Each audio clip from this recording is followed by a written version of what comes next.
আজকে আমি আমার রান্নাবাটির সমস্ত সরঞ্জাম নিয়ে বসে পড়েছি এই পুচকে উনুনে রান্না করার জন্য। আর আজকে আমি বানাবো এই হলুদ কালারের ফুলকপির রোস্ট। ফুলকপির রোস্ট বানাতে যা যা লাগবে আমি সব কিছু রেডি করে নিয়ে এসেছি। তো প্রথমেই আমাদের লাগবে লবণ, হলুদ, লঙ্কা, জিরে গুঁড়ো, ধনে গুঁড়ো, গরম মশলার গুঁড়ো, কাসৌরি মেথি, টমেটো পেস্ট, আদা বাটা, আর লাগবে কাজু বাদাম বাটা ও গোটা জিরে। আর ফুলকপি তো লাগছেই। তো চলো এবার ফুলকপি রোস্ট বানানো শুরু করা যাক। তো প্রথমেই আমি উনুনটা ধরিয়ে তার উপরে কড়াই বসিয়ে দিলাম।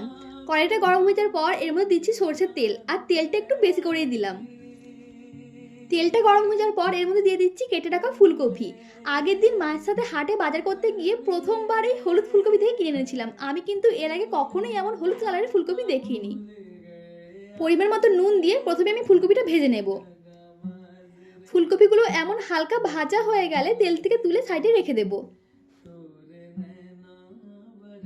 এবারে ফুলকপি ভাজার বাকি তেলটুকুর মধ্যে দিলাম জিরা ফোড়ন।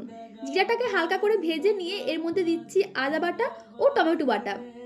এছাড়াও ওই টমেটো বাটা বাটিটা ধুয়ে খানিকটা জল দিয়ে দেব।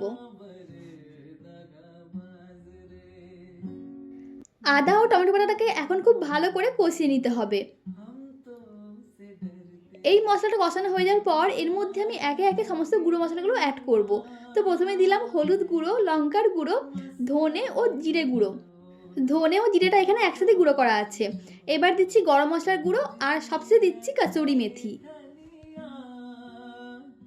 এবার একটুখানি জল দিয়ে এই সমস্ত গুঁড়ো মশলাগুলোকে একসাথে মিশিয়ে নিয়ে কিছুক্ষণ কষিয়ে নেব।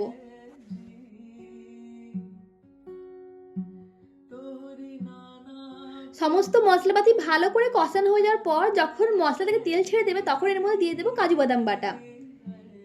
কাজু বাদাম বাটা দিয়ে সব কিছু মিশিয়ে নেওয়ার পর এর মধ্যে দিয়ে দিচ্ছি আগে থেকে ভেজে রাখা ফুলকপি।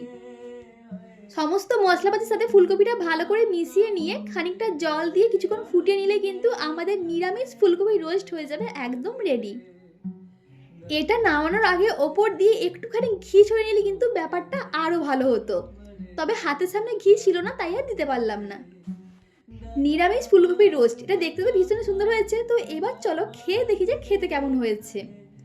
আর খেতেও কিন্তু বেশ ভালো হয়েছিল। তোমরা বাড়িতে অবশ্যই বানিও আর জানিও কেমন লাগলো। তো আজকের মতো টাটা।